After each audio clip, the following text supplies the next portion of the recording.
things didn't quite go as planned. Let me explain real quickly. Yeah, I was supposed to take the C5 Corvette on a road trip. I actually went back and forth on, should I take the Corvette, take the Jeep? I had to run down to Vegas and like for a work trip, and I was originally going to take the Corvette because the Jeep is actually having some issues, which I'll talk about that in another video. But the Jeep was having some issues, so I was like, okay, cool, I'll take the Corvette. It would be a fun trip down, and I wanted to like make a whole video on taking it on a road trip and just kind of getting used to it again on the road. But that didn't quite go as planned. So I did wind up taking the Jeep down, which actually the Jeep was great. I honestly still love the Jeep. It is my road trip vehicle. I love it. For me, it's comfortable. It's great. It's just so fun to drive still. It's definitely still having some issues, but it was totally fine for the road trip. I still have to address certain things, so I'll get that taken care of inside of another video. But the Corvette is having an issue. Another issue popped up with that. So we'll talk about that. It's kind of rainy out right now. We want to still go to Universal because I need to film a video for our theme park channel. If you haven't seen, me and my wife, we have a theme park channel. I'll have that link down below. It's always linked down below. Our theme park channel where we do stuff like that, go to Disney and Universal and Knott's Berry Farm, all that type of stuff. So we're gonna try to go today. It's kind of rainy out, but we'll see. I want to take the Corvette because I haven't driven the Corvette in a couple of days, so we'll see how that goes. I haven't started the vehicle up. It's been sitting here for a minute. So we have to do the car shuffle, get everything moved around. I think I'm gonna put the Mustang inside the garage. So I'm gonna put the Mustang in the garage, move the Jeep up where the Mustang is, so we'll have access to the Corvette to get out of the driveway.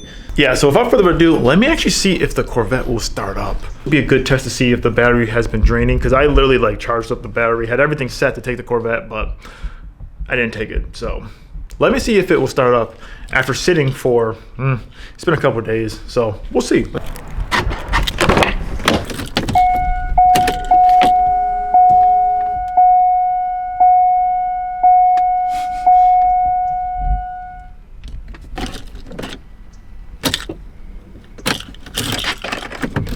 Oh, that's a strange issue. Sometimes it just won't do it. Oh, wow.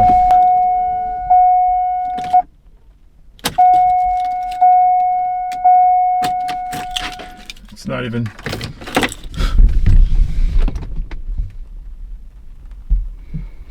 Great, let me try this again. What's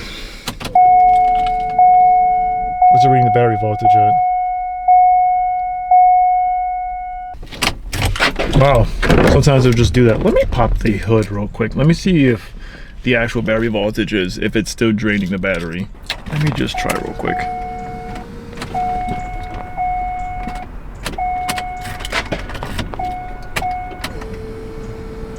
One more. Nothing. It's like it's. Okay, great. At this very moment, I started to put two and two together and start thinking maybe it wasn't just the battery that was causing the car to not start. I was starting to think maybe it was the ignition switch, or it could be some other issue that's causing the car to not start, because there was plenty of voltage. When I put the key in, it didn't seem like the battery was dying itself. It just wouldn't register when I was turning the key. So this is what I was starting to think at this moment in time. It's just under 12 volts. It's like a 11 point. It was like 11.7, I want to say. I'm gonna try to use the jumper pack real quick. The car really wants to be driven. If it's not driven for a couple days, it just, oh, my dog is just at the door. But if it's not driven for a couple days, it still has a slight drain. So this car wants to be driven. It doesn't like to sit.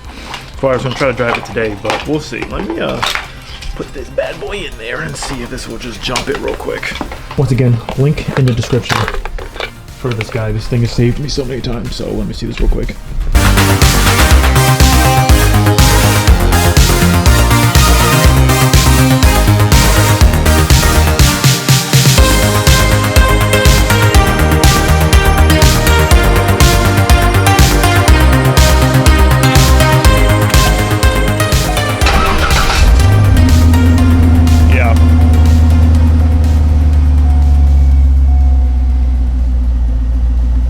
Let this bad boy just warm up and let it charge the alternator a bit, or let the alternator charge the battery a bit. I'm gonna just let it run for a minute it really likes to, it needs to run every couple of days. You gotta just start it up.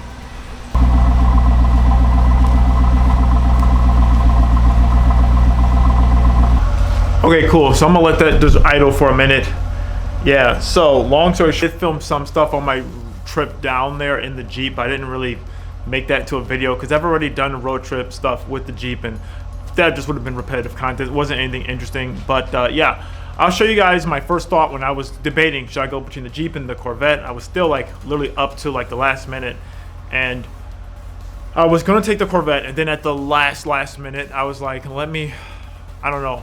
I decided to take the Jeep just because of, I was running late when I was going to leave, and I didn't want to have to worry about another stress on top of everything else. So that's the real reason why I took the Jeep. I was running late, and I was just like, you know what? I don't want to have to be any more stressed than I already am, even though I was kind of stressed with the Jeep. But yeah, so the inside of the Corvette, the oil pressure sensor seems to just went out. It's a very common problem that I'm seeing, where as soon as you turn the car on, like not even the engine on, but in the on position, the oil pressure sensor is saying it's at like 129 or 130, like the max. Like on the gauge it's saying 80, but if you go into the computer it says 129, 130. It just sticks at that without you turning the engine even on. So yeah, so that's a problem.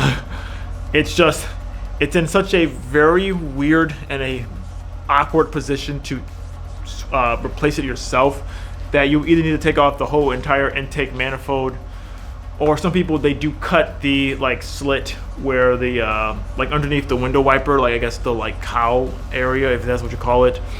You can cut a hole in there and reach your hand in to try to get access to it. So I don't know what I'm gonna do with that, if I'm gonna try to attempt to fix that myself, or I was thinking that I might honestly take it to a Corvette performance shop, because there are certain things I do want to do to the car. I want to get it tuned. I do want to make sure I want to get it tuned, but I also want to get just I think I want to get it just ran through, like just looked over, and maybe if there's any other small issues that need to be addressed. For me, the biggest thing is the amount of time something's going to take. Certain things I will do myself. Other things, if I can pay for have someone else do it, and it will save me the time and the stress and just the energy, I would pay someone else to do it. So that's what I think I'm going to do for that particular problem. It's like kind of one of the biggest issues with the Corvette right now, is that I need to still move the Mustang inside the garage.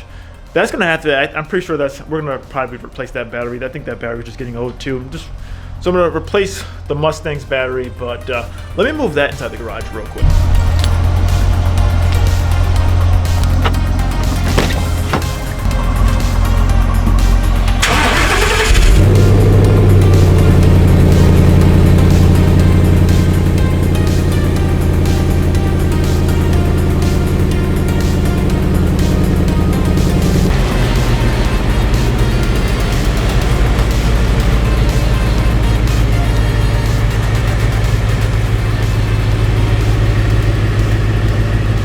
Note, I absolutely love the fact that we did clean up the garage a bit more. There's still way more stuff we have to do. We are going to completely drywall everything like that. Cleaned up all those old shelves that were back there. All that stuff's gone. We got a new shelving system. I'm going to put another toolbox over there, but once we get everything drywalled, I think it'll look a lot better. Yeah, so we are getting stuff along. Just things are getting done, but yes. So now we got that moved over here. I think that should be good. Let me try turning the Corvette off for like a second, and then I'm gonna try to start it back up. Let's make sure it starts back up. All right, cool. So it's been, I don't know, maybe 5 minutes or so. I let it idle for a while, let the alternator just charge it up, and now I, cut it off. It's been like 5 minutes. Let me start it up again. Let's see if it starts up. Hopefully it does. I'm assuming it should. So let's see. But it is just the fact that these things are they're older. These C5s, they're older. They're like late 90s, early 2000 GM, and they're just older vehicles now. So they have their little hiccups and everything like that. But yeah, I don't know. I still love the way this thing looks. So I really want to try to drive this thing today if we do go to the theme park. It's a little bit rainy out, so I think it'll be fine. But if so, we're gonna take this bad boy. Usually take the Jeep so we can park in oversized parking, but I don't think it'll be busy at all today. It's rainy, kind of miserable out, so we'll probably take the Corvette. I want to get it on a nice, good just drive again, just make sure everything's good, it's feeling good, it's driving good. So we'll go check that out, take the Corvette, and then, you know, we'll make sure everything's good with that. But, and yeah, you can see it says 129. It like pegs between 129 and 130. It just sits there. The moment you even put the car in on position, not even like on. The car is almost out. And this was the moment I was starting to think maybe I should try to run the manual diagnostics with the Corvette to see if any other code was just showing up, because of the battery was still fully charged. I just wanted to see why sometimes it just wouldn't cut on. It seemed like when I turned the car on, it just physically wouldn't turn on, as if the ignition switch wasn't being engaged. Hey guys, actually I just did the manual security, not the manual security, I did the manual code checker inside the Corvette, and I'm showing this is one code that's coming up. That honestly might be my problem with the security, because I always wondered, it is saying the security thing is on. Interesting, because whenever I drive the Corvette, it always just has the security light is on, and now I'm reading in the Corvette forum, someone saying that that is a code for the security. So that could be why, the reason why the car won't cut on sometimes. I have to do some more research on that. If you guys have any information on that, please let me know down below. But I'm going to be doing some research inside of the Corvette forums, seeing what that could be. Because this, I did check, this does have, I forgot whatever it's called, but the thing to bypass the locking mechanism that I know people say, like this, the steering column will lock up. This does have that installed on the car. It's down there. I found it when I first purchased the car. I saw like the box for it was inside the trunk, and like it's installed to the fuse box, or the I believe the PCM underneath the passenger footwell. So I see that, but this issue is still coming up. So this might be honestly the main cause of why it's not starting sometimes. Because I mean, that would make sense, because the battery was like a little bit low. It was like an 11 point something, but even the voltmeter said it should be fine. It said battery check okay. I mean, it could be like 12 point something, but like it wasn't super low. It was like there was enough power. It wasn't like there wasn't anything going on inside the car. It just wouldn't cut on. So that could be the issue too. So I'm gonna have to do some more research on that. So that's just another thing I have to check out. But yeah. But this is what I wanted. I wanted a project vehicle. So yeah, we will get all this stuff sorted out. It's just gonna take a little bit of time to get everything sorted out.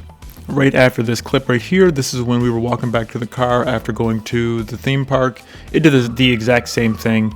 So it's definitely that problem. The battery was fully charged. I just have to figure out this whole issue that's going on, but at least I'm in the right direction. So at least I know what to do next and like what to look up. I already have some ideas of what to do. So stay tuned for the next video when we're going to be trying to, I guess, fix this issue, but we'll see how far I get in that one.